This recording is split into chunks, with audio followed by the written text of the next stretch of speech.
देशभक्ति और ये सब कुछ नहीं, देशभक्ति अपनी जगह है। अभी भले कितनी देशभक्ति की बातें करो, पेमेंट में अगर 2000 रुपये कम हो तो तू तड़ाके पे आ जाएंगे। देशभक्ति अपनी जगह, पेमेंट अपनी जगह। पेमेंट के लिए तो सब सीमेंट घूमे रहे, सारा मामला यही चल रहा है।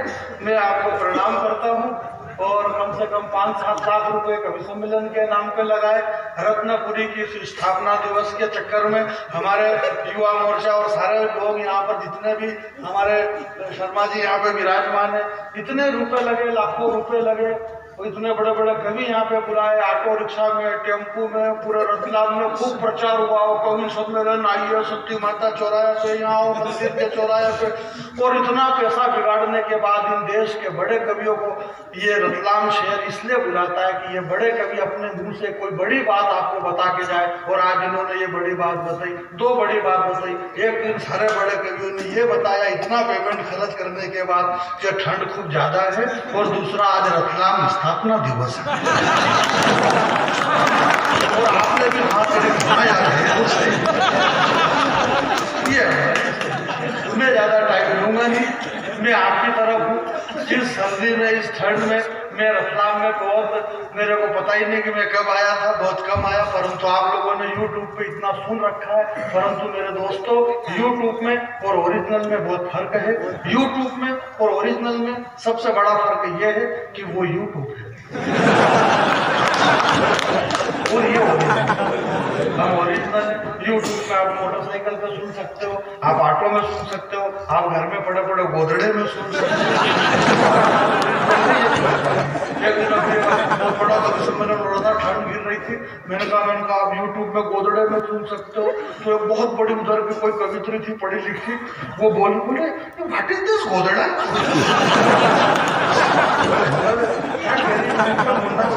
मुन्ना क्या कह रही मैडम? बोले ये यूं कह रही जाने भी है कि ये गोदड़ा क्या होता है। मैंने कहा तेरे में दम हो तो तू बता कि गोदड़ा क्या होता है।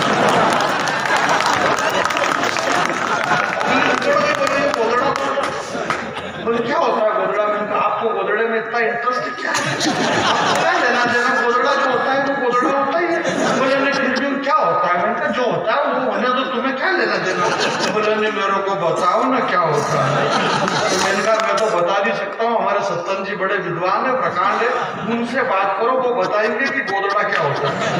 फिर सत्तन जी ने उसको बताया कि देखो बेटा, ये गोदड़ा एक बहुत बड़ा आवरण है, ये एक बड़ा ऐसा वस्त्र है जिसके बारे में हम तुम्हें क्या कहें बेटा, इस सृष्टि की उत्पत्ति ही गोदड़े से हुई।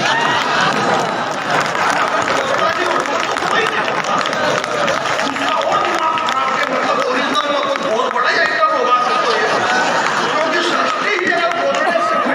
फिर ये गोदड़ा ऐसा क्या, कई बार दिमाग ऐसा खराब हो जाए। सारे बातें ऐसा बुद्धि नहीं। मैं तो बहुत छोटा कवि हूँ भैया। हमारे योगेंद्र भैया बड़े विदेश के बड़े श्रद्धेय कवि हैं, गुरु जी और श्रद्धेय धमचंद दादा मुझे बहुत प्यार करते हैं, करना भी चाहिए। हालांकि मैं हूँ भी इस काबिल। एक बात बता रही हूँ, ये अलग बात है कि ये मेरे से कर रहे हैं और मैं पता नहीं किससे कर रहा हूँ। मुझे मालूम नहीं टेंशन था कि अपन किससे करो, किससे करने लग जाए। अच्छा चल रहा है, बढ़िया है। मैं छोटी छोटी 2-4 मिनट इस ठंड में आपका ज़्यादा समय लूंगा नहीं। मैं बहुत सामान्य कवि हूँ, आप मुझे जानते हैं, पास का रहने वाला आदमी हूँ, गांव में रहता हूँ, राजौद गांव में। और इतना बड़ा कवि भी नहीं हूँ। ये सारे देश दुनिया के बड़े कवि हैं। वो तो क्या हुआ कि गणेश चतुर्थी पे कवि सम्मेलन था पास में इधर, तो वहाँ क्या हुआ था कि सारे ये बड़े बड़े कवि थे। तो उन आयोजकों ने ऐसा कह दिया कि देखो भैया मौसम खराब है, बारिश आने का टाइम है, तो जिन लोगों ने पहले पढ़ लिया उनका पेमेंट कर दो, और जो रह गए इनका भी बाद में कभी देखेंगे। तो उसमें ये उस दिन से इन्होंने चला गया कि एक काम करो कि पहले इनको पढ़ा दो, वे जानी बेरा की बाद में रहेंगे। तो खाली यूँ टार रखा था मेरे को, वरना मेरे को इतना बड़ा कवि थोड़ी कि मेरे को इतना बाद में पढ़ा है। मैं तो बहुत छोटा कवि हूँ भैया, और चाय पानी की व्यवस्था भी चल रही है। मैं ये आपके बीच में कहना चाहता हूँ मेरे भैया, एक छोटी सी बात मैं आपके बीच में ये कह रहा हूँ कि आप इतनी ठंड में यहाँ पे बैठे हुए हैं, बहुत अच्छी बात है। हमारे अध्यक्ष महोदय यहाँ पे विराजमान है, मन्नालाल जी शर्मा साहब, और सारे बहुत अच्छे अच्छे लोग हैं। मुन्ना भैया से कवि सम्मेलन की शुरुआत हुई और श्रद्धेय गुरुदेव इस कवि सम्मेलन का समापन करेंगे। मैं ये कह रहा हूं कि जो गलत है वो गलत है और जो सही है वो सही है। जो गलत है वो गलत है और जो सही है वो सही है। बस अब इस दुनिया में सही की ही साख होगी। क्या बात क्यों जैसे कहते हो जा रहे हैं, मालूम तो पढ़ना चाहिए। कैसे कौन सी बात हो गई? कई बार अपन मालूम में ऐसी कहावत है भैया कहानी चुमचो भरियो करना चुमचो भरियो अपराध को चुमचो ही नहीं भरियो। अपन तो ऐसा करे और कोई ऐसी नेतागिरी की जैसी बातें नहीं करी। मैं तो अभी खड़ा हुआ, मैंने तो कांग्रेस बीजेपी वाली ऐसी बात करी। और इस देश को किससे नफरत है भाई? इस पूरे देश का योगदान है। ऐसा कुछ थोड़े भी हमारे जैन साहब यार कांग्रेस बीजेपी सब देश के लिए जुटी हुई है। आज की तारीख में सब इतना ही मेहनत कर रहे हैं जितने बीजेपी कर रही है इतनी कांग्रेस भी कर रही है। इस कड़ाके की ठंड में अगर राहुल गांधी जी एक टी शर्ट में भारत जोड़ने की यात्रा कर रहे हैं तो काम कर रहे हैं और वो दौड़ दौड़ के जोड़ रहे हैं। उनको फिक्र है, वो दौड़ के जोड़ रहे हैं और उनकी उम्र है, इस उम्र में अगर आदमी दौड़ सकता है वो दौड़ दौड़ के जोड़ रहा है। अब मोदी जी की उम्र ज्यादा हो गई, वो दौड़ नहीं सकते। उन्होंने कहा बोले मैं क्या करूं? बोले एक ऐसा काम करो कि जो सबसे ज्यादा दौड़े उसको दौड़ाओ। तो उन्होंने 8 चीते लाए। बोले लाओ चीते। बोले इनसे ज्यादा कौन दौड़ के बताओ? दौड़ रहे चीते और जितने चीते नहीं दौड़ा उससे ज्यादा तो चैनल वालों ने उनको दौड़ा दिया।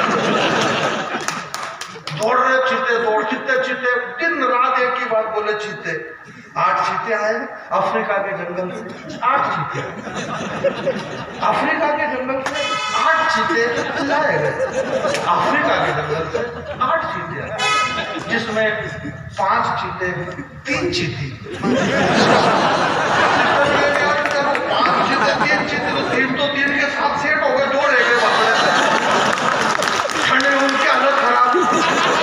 मोदी जी से ये दिक्कत थोड़ी है कि वहां से चीते लाए वो तो सामान्य बात है। बहुत सारी नस्लें खत्म होती है तो सामान्य सी बात है। जिराफ है, चीते हैं, शेर है, आलू भेड़िए, कई तरह की चीजें जो खत्म हो जाते हैं विदेश से लाते हैं। तो लाए तो कोई दिक्कत नहीं, पर यहाँ से भी तो कुछ ले जाते हैं। ले जाते हैं बहुत सारे घूम रहे तो उनको पकड़ के पहुंचाओ। उन अफ्रीका में आके रोजड़े ले जाओ। ले जाने के लिए बहुत सारी चीज, इधर से रोजड़े ले आते, उधर से थोड़ा बहुत यूरिया खा के ले आते, काम हो जाता। कई सारी चीजें थी आने की ले जाने की। जो गलत है वो गलत है, जो सही है वो सही है। दुनिया में सिर्फ सही की ही साख होगी। एक बार भी मैं आपसे ये नहीं कहूंगा कि आप ताली बजाना। हम सत्तन जी को सुनना चाहते हैं इस कवि सम्मेलन के समापन पर। एक लाइन इस देश के अंदर पूरा देश उलझा हुआ है, पूरा हिंदुस्तान उलझा हुआ है। एक लाइन आप पकड़ लेना कि जो सही है, जो गलत है वो गलत है, जो सही है वो सही है। बस दुनिया में सही की ही साख होगी। और वामपंथियों ने रामपंथियों की पूंछ पे पांव रखा है। अब पूरी लंका जल करके राख होगी।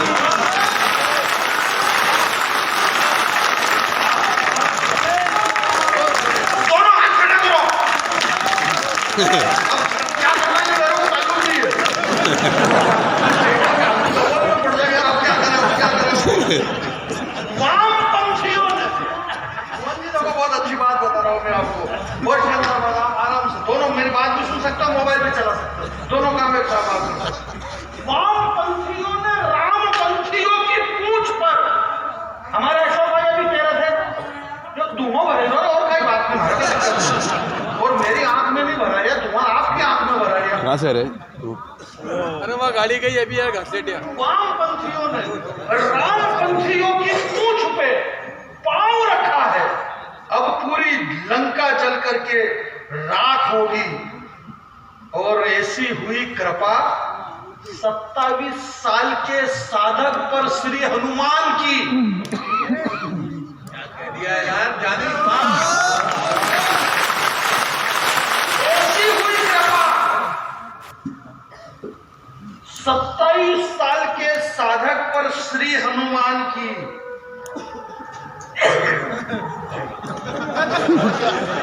ये बहुत खतरनाक लक्षण है। क्या बात कर रहे हो तुम? मतलब जब हनुमान जी की कृपा हो वहीं से कुतरा घुसे। अरे कुतरा घुसना कोई मामूली खेल है? पुत्रा हमारे दादी माँ भगवान का घर चली गई, आपको मालूम नहीं है? मेरे पिताजी भी भगवान के घर चले गए, ये बात शायद आपको पता नहीं होगा क्योंकि वो मेरे पिताजी थे।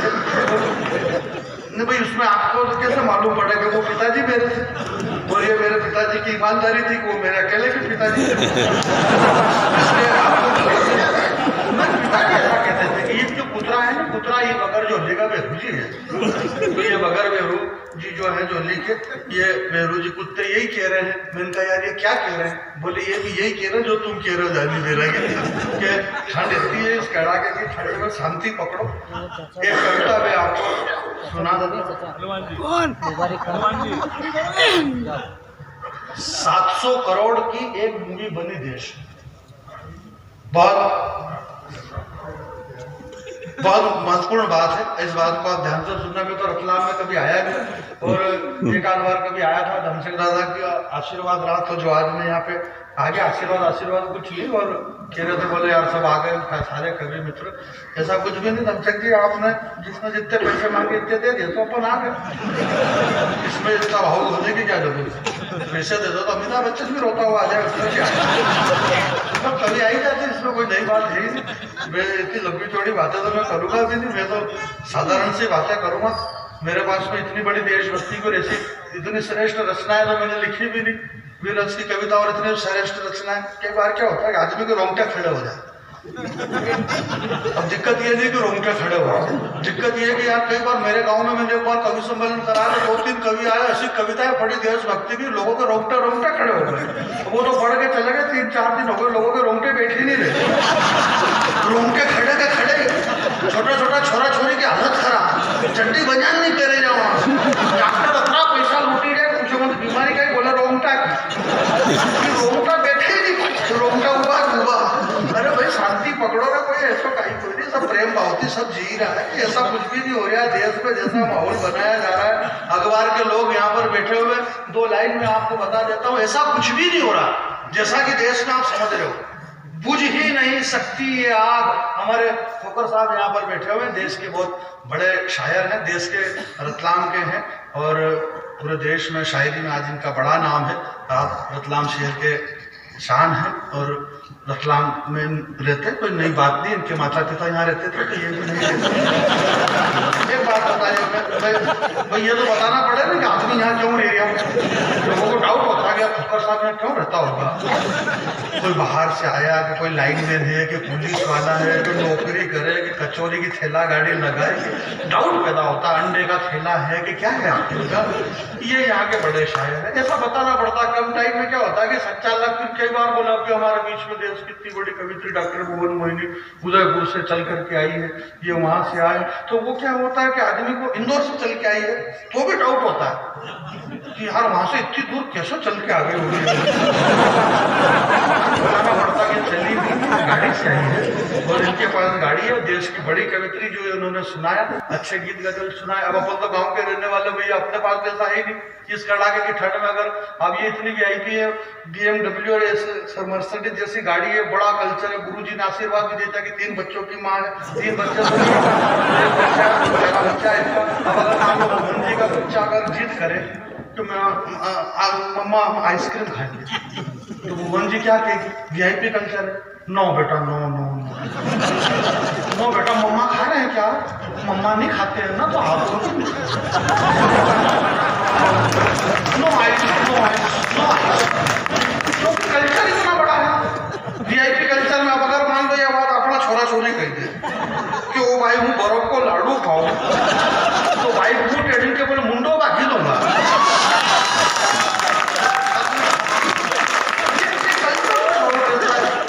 लाडू खाऊं बर्फ को, थार बाप रोतो कर लो ना, लाडू खा अभी मुंडो पड़ा थार बाप का लेन दौड़ता है। ये वो हिंदुस्तान है कि हम लोग छोटे छोटे थे नहीं तो जब रोता था बच्चा, आज भी बड़े महानगरों में जो बड़े लोग हैं उनके बच्चे अगर रोते हैं तो उन बच्चों को चुप रखने के लिए उनको ऐसे नो बेटा नो नो, रोते नहीं बाबा, रोते नहीं, बच्चों का नाम बाबा ना, बाबा ना, रोते नहीं बाबा, साइलेंट साइलेंट। अगर अपने गामड़ा में छोरो रोवे थे तो वो रोता थका के फिर एक थप्पड़